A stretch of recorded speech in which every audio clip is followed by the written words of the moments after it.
Boa tarde. A nossa data de hoje é sexta-feira, dia 10 de julho de 2020. Falta uma semana pra gente entrar de férias, né? Semana que vem é a semana das provas. Eu estava observando, tem várias crianças atrasadas aí nas aulas, né? Que não estão participando das aulas, tá? A tia já falou, né, com vocês sobre isso nas aulas anteriores, aí a tia não vai falar mais, tá bom? Vamos lá? Pegar aí, ó, português, né? Trabalhamos sobre a intertextualidade, não foi? Aí vimos o texto 1 na página 57, né? Que é um texto que fala sobre a Branca de Neve e os Sete Anões. Vimos também na página 58, né? Um texto parecido, né? Só que com uma ironia, foi? Aí lá na questão 2, tá assim, ó. No capítulo 21, foi apresentado o poema No Meio do Caminho, de Carlos Drummond de Andrade. Vocês vão ler novamente, né? E vão aí fazer o que tá pedindo. Então tem uma figura, tem uma tirinha aí, ó. Tá vendo a tirinha? Então, tá assim, vida de passarinho. Aí tem um passarinho lá, né, que tá passeando lá no seu balão. Aí chega uma pedra no meio do caminho. E agora? Né? Ele pensou, e agora? Ele tá andando, aí tem uma pedra no meio do caminho. O que ele faz? Ele para, ele pula, ele volta, né? Ah, se eu tivesse talento, faria um belo poema. Mas eu sou apenas um passarinho prático. O que ele fez? Pulou a pedra e continuou a sua caminhada, né? Entre o poema de Carlos Drummond e a tirinha de Carlos, né? O que acontece aí? Letra A, B, C, D ou E? É letra C. Há uma relação de intertextualidade, pois Carlos se inspira no poema do Carlos Drummond de Andrade para fazer a tirinha dele, né? Então vamos lá. Ele se inspirou na tirinha do poema do outro para poder fazer a tirinha. Bacana, tudo bem. 3. Escolha um conto infantil clássico, sua preferência. Aí eu falei pra vocês, pode ser Os Três Porquinhos, A Branca de Neve, tem a Rapunzel, tem vários, né? Tem o Pinóquio, né? E em seguida cria uma tirinha que explora a intertextualidade, tal como fez o ilustrador Carlos em relação ao poema de Drummond, tá? Então vocês vão pegar essa historinha, né? E vão fazer uma história, uma tirinha, mostrando aí, né? Parecendo com a história clássica.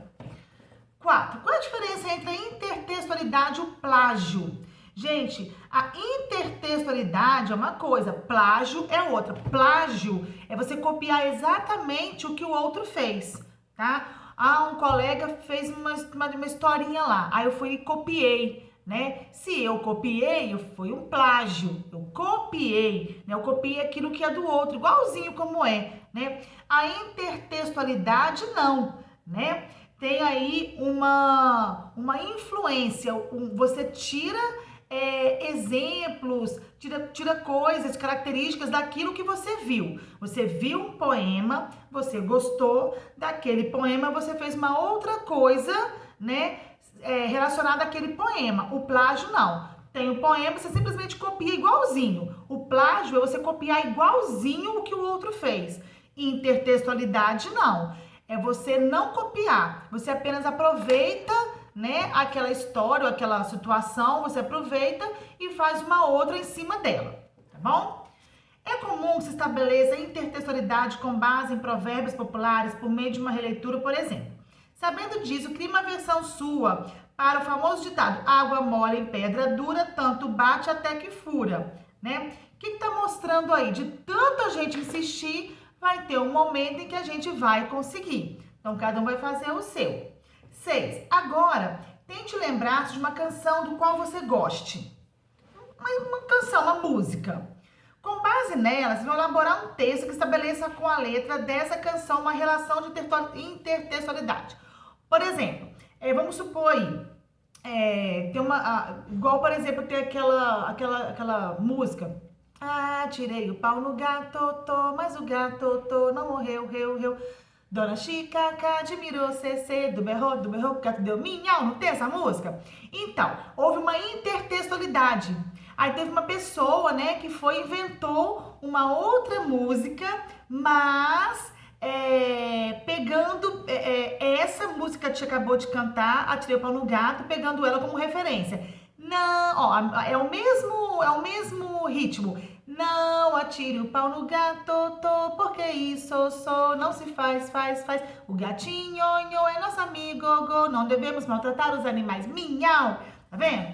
Tá? Então, vocês vão fazer o quê? Vocês vão pegar uma canção e vão elaborar um texto, né? Usando a intertextualidade, sem ser copiar, tá? Sem ser plágio. Plágio é você copiar igual. Intertextualidade, não. É você pegar ali, né, alguma coisa e fazer uma outra parecida, tá bom? Aí nós falamos nas páginas 62 e 63 sobre a linguagem verbal e não verbal. O que é a linguagem verbal? É quando eu utilizo palavras escritas, letras, quando eu escrevo, né? É linguagem verbal. Linguagem não verbal é aquela feita de desenhos, né? Em que não há nada. Por exemplo, aqui nós temos linguagens não verbais. Tá vendo? Eu sei que o menino tá pedindo silêncio, eu sei que aqui é um lugar, né, tranquilo, calmo, o menino tá tocando, a outra tá dançando, né? Cada um, ó, de acordo com as características dessas fotos, né, com as cores, mostra se tá nervoso, se tá calmo, né, se o lugar é tranquilo, se dá uma paz, né, interior.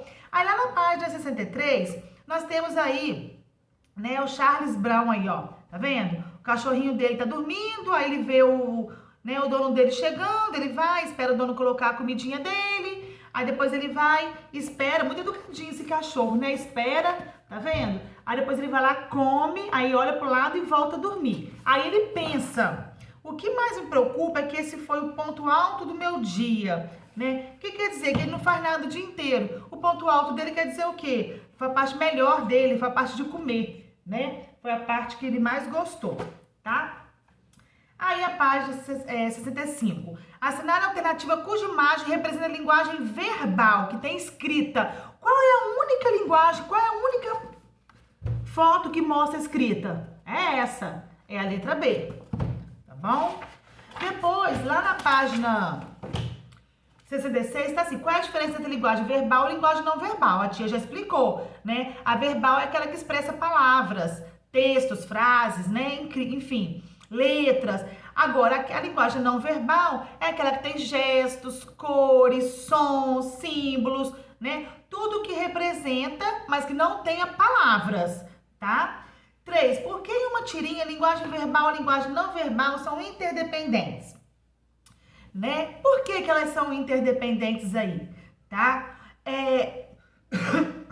Porque elas têm um sentido, uma depende do outro, tá vendo? Então, olha só essa figurinha aí, ó.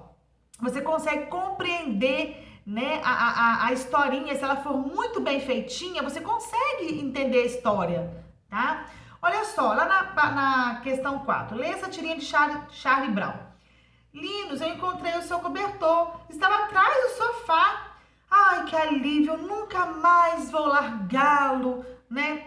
Ah, ótima ideia. Aí o cachorro foi lá, pegou e saiu correndo com o cobertor. Aqui em casa é a mesma coisa. Se eu estiver dobrando o cobertor, vem a Júlia, que é minha cachorrinha, né? E carrega embora, tá? Explique de que modo o sentido da tirinha seria afetado se somente lêssemos o que está escrito nos balões. Se eu somente lesse, né? Quer dizer, eu ia compreender, eu ia entender por que o cobertor sumiu. Eu não ia compreender. Olha só, tenta pegar a historinha e tampar a parte do desenho e tenta ler, né? Você não ia entender, né? Por quê? Porque o que faz a gente entender é que o cachorro pega o cobertor e sai correndo com ele. Quer dizer, quem tá fazendo isso com o cobertor, sumindo com ele, é o cachorrinho, né? Então é isso que tá falando. Se não houvesse o desenho, né, a gente não saberia, não teria como compreender. Então o texto verbal e o texto não verbal, eles são importantes, um depende do outro. A página 67, eu pedi para vocês elaborarem, né, um quadro, não foi? Um cartoon, né, aquele que faz críticas, né, o que está acontecendo na realidade, pode ser sobre economia, pode ser sobre a sociedade, bullying, qualquer coisa, né, mas que tem a linguagem verbal e linguagem não verbal, tá bom? E tem que ter uma interdependência. Aí, lá na página 68, ó, você já participou de um jogo de mímica? Vamos brincar? Todo mundo de pé aí, vamos lá. Estão de pé todo mundo? De pé, vamos lá. Levanta, põe a cadeira para trás, de pé. Isso. Essa brincadeira tem base apenas no uso de gestos. Vamos lá, hein? Vocês vão fazer... a tia vai fazer uma imitação aqui. Essa imitação é sobre um animal. É sobre um animal. Vamos pensar aqui no animal. Ó, só mímica. A boca dá pra entender, né? Quem falou cachorro tá certo. Agora, ó. Miau, é o gatinho. Agora nós vamos brincar. Agora é uma brincadeira.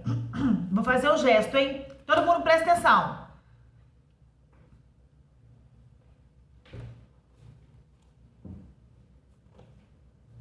Quem adivinhou? Queimada. Você joga a bola e não pode deixar a bola chegar perto de você, né? Tem várias brincadeiras, né? E façam aí com o papai, com a mamãe, o que vocês quiserem, tá bom? 7. A linguagem não verbal tem muita importância. Qual é uma das importâncias dela? É a letra D de dado, possibilitar expressar o que não seja possível por meio de palavras, né? Então, tem coisas que a gente não consegue expressar por meio de palavras, só por meio dos desenhos, tá? Questão 8. A linguagem não verbal, especificamente a corporal, é responsável por parcela considerável da nossa comunicação cotidiana. A tia tá aqui falando com vocês, tá explicando, e vocês estão vendo a tia falando. Outro dia eu trouxe mexerica, frutas, legumes, verduras, vocês viram, né? Houve uma linguagem não verbal, vocês viram ali as frutas na mão da tia, né? Então, né, nossas posturas ou expressões faciais revelam muito o que estamos sentindo ou pensando. Então, observem aí, ó. Agora, vocês vão escolher dessas 4 imagens a que tá mostrando uma pessoa desanimada. Esse cara, ele está sorrindo. Ó, esse cara, ele tá pensando, tá sorrindo. Olha a cara dela, olha, tá desanimada, não tá? Então, é dessa moça aí, aconteceu alguma coisa, ela tá desanimada. Fica não. 9. Em relação à questão anterior, né, essa que a tia acabou de falar, explica o que influenciou você na escolha da imagem. O que mostrou, por que vocês sabem que essa moça está desanimada? Como? Pela linguagem não verbal. Você viu a expressão do rosto dela, né? Ela está assim, ela está, né, pensando em alguma coisa. Então, a expressão do rosto dela mostrou para nós que ela está desanimada. E a última questão, terminamos o livro 4, tá? De português. O livro 5 vai ficar para o 3º bimestre, tá bom? No espaço a seguir, faça um desenho no qual se represente a feição de uma pessoa que esteja com determinado sentimento a ser escolhido por você. Vocês vão escolher um sentimento e vão desenhar aqui para nós, tá bom? Então, essa é a nossa atividade de português, tá? Fiquem com Deus, tá? Grande beijo para vocês.